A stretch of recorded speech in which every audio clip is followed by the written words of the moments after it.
അയ്യോ ആ ചേച്ചി പോകുന്നതിനൊക്കെ കുറച്ച് ദിവസം മുമ്പാന്ന് തോന്നുന്നു. ഞാൻ എപ്പോഴും ഇവിടെ ഇരിക്കാറില്ല, മേളിലൊക്കെ ആയിരിക്കും. അല്ലാതെ എനിക്കത്ര അന്നൊന്നും എനിക്ക് ഓർമ്മ. ആർക്ക്? അവർക്ക് പ്രത്യേകിച്ച് ജോലിയൊന്നുമില്ല. അത് അനിയത്തിയൊക്കെ തൃശ്ശൂരുണ്ടെന്ന് പറയുന്നത്. എനിക്ക് ഞാനുമായിട്ട് കാണുമ്പോൾ എന്തെങ്കിലും വർത്തമാനം പറയാമെന്നുള്ളതല്ല. എനിക്ക് ഇതിനെപ്പറ്റി അത്ര ഡീറ്റെയിൽസ് ആയിട്ടൊന്നും പറയും. അവർക്ക് 2 ആൺമക്കൾ. അവർ ഒരാൾ പിന്നെ എവിടെയാണെന്ന് കറക്റ്റ് എനിക്കറിയത്തില്ല. അവർ താമസിച്ച സ്ഥലമൊക്കെ ഇടയ്ക്കിടയ്ക്ക് പറയും, ഞാൻ മറന്നുപോയി. സുഭദ്ര ചേച്ചി ഞാൻ പറഞ്ഞില്ല, ഞങ്ങളിവിടെ വന്നപ്പോൾ കാലം തൊട്ടേ ചേച്ചിയുണ്ട്. 20 കൊല്ലമായി ഞങ്ങളിവിടെ വന്നിട്ട്. അതിനൊക്കെ മുമ്പേ ചേച്ചിയുണ്ട്. അവിടുന്ന് അങ്ങോട്ട് വരുന്നതൊക്കെ കാണാറുണ്ട് ചില ദിവസമൊക്കെ. മക്കളൊക്കെ ഇവിടെ അടുത്ത് തൃപ്പൂണിത്തറ ഉണ്ടെന്നാ തോന്നുന്നു. ഒരാൾ തൃപ്പൂണിത്തറയാന്ന് തോന്നുന്നു. ഒരാൾ നേരത്തെ ഗാന്ധിനഗറിലായിരുന്നു, ഇപ്പം അവിടുന്ന് മാറി. പിന്നെ നന്നായിട്ട് സംസാരിക്കുമായിരുന്നു. അങ്ങനെ അതിനൊന്നും കുഴപ്പമില്ല. നന്നായിട്ട് സംസാരിക്കുകയൊക്കെ ചെയ്യും.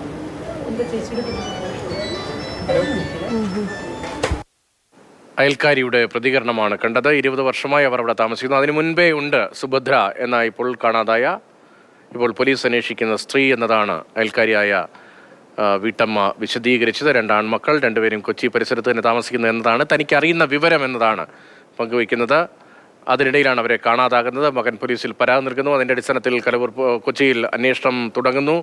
പിന്നാലെ അന്വേഷണം ആലപ്പുഴയിലേക്ക് നീളുന്നു, കലവൂരിലേക്ക് എത്തുന്നു. അവിടെ 30-32 വയസ്സ് പ്രായം മാത്രമുള്ള ദമ്പതികൾ, അവരുമായി 73-കാരിക്ക് അടുപ്പമുണ്ടായിരുന്നു. അവിടെ ഇടയ്ക്ക് പോകാറുണ്ടായിരുന്നു, അവർ ഇങ്ങോട്ട് വരാറുണ്ടായിരുന്നു തുടങ്ങിയ വിവരങ്ങളൊക്കെ പോലീസിന് ലഭിക്കുന്നു. അതിൻ്റെ അടിസ്ഥാനത്തിൽ കലവൂരിൽ അന്വേഷണം നടത്തുമ്പോൾ ദമ്പതികളെ കുറേ കാലമായി അവിടെ കാണാനില്ല എന്ന വിവരം ലഭിക്കുന്നു. സമീപത്തെ ഒരു CCTV-യിൽ നിന്ന് ഈ കാണാതായ സുഭദ്ര അവിടേക്ക് കയറിപ്പോകുന്ന ദൃശ്യങ്ങളുണ്ട്. പക്ഷേ മടങ്ങിപ്പോകുന്നതായി ആ CCTV-യിലും കാണുന്നില്ല. പിന്നാലെ നടത്തിയ അന്വേഷണത്തിന് ഒടുവിലാണ് ഈ ദമ്പതികൾ താമസിച്ച വീടിൻ്റെ ശുചിമുറിക്ക് സമീപത്തായി മൃതദേഹം കുഴിച്ചിട്ടിരിക്കാം എന്ന വിവരത്തിലേക്ക് എത്തുന്നത്. അവിടെ ഒരു കുഴി നേരത്തെ എടുത്തിരുന്നു എന്ന് ആ കുഴിയെടുത്ത ആൾ പോലീസിനെ അറിയിച്ചു എന്നാണ് രഘുനാഥ് നാരായണൻ റിപ്പോർട്ട് ചെയ്യുന്നത്.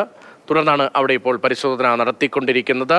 രഘുനാഥ് നാരായണനുടെ രഘു, മൃതദേഹത്തിൻ്റെ ഒരു സാന്നിധ്യമുണ്ട് എന്നാണ് നേരത്തെ രഘു നൽകിയ വിവരം. ഈ ഫോറൻസിക് ഉദ്യോഗസ്ഥരുൾപ്പെടെ അത് സ്ഥിരീകരിക്കുന്നുണ്ടോ?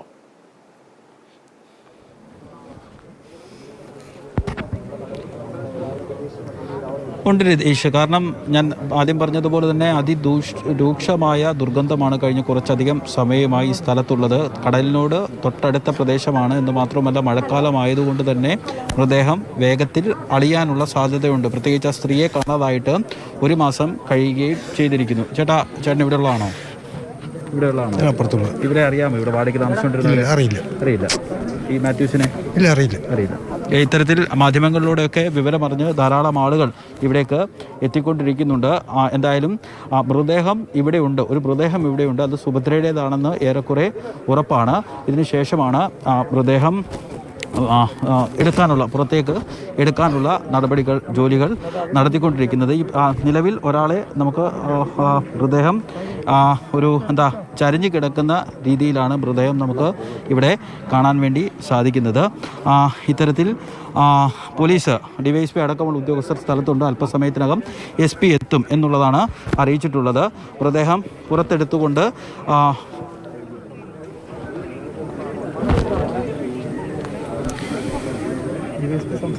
രഘുനാഥ് നാരായണൻ വിവരങ്ങൾ നൽകിക്കൊണ്ടിരിക്കുന്ന അത്യന്തം രൂക്ഷമായ ദുർഗന്ധം നേരത്തെ തന്നെ ഈ കുഴിയിലെ മണ്ണ് മാറ്റുമ്പോഴേ ഉണ്ടായിരുന്നു എന്ന് രഘു പറയുന്നുണ്ട്. അവിടെ നിന്ന് റിപ്പോർട്ട് ചെയ്യാനുള്ള ബുദ്ധിമുട്ടും ഒക്കെ സ്വാഭാവികമാണ്. പോലീസ് ഉദ്യോഗസ്ഥരും ഫോറൻസിക് ഉദ്യോഗസ്ഥരും ഒക്കെ അവിടെയുണ്ട്.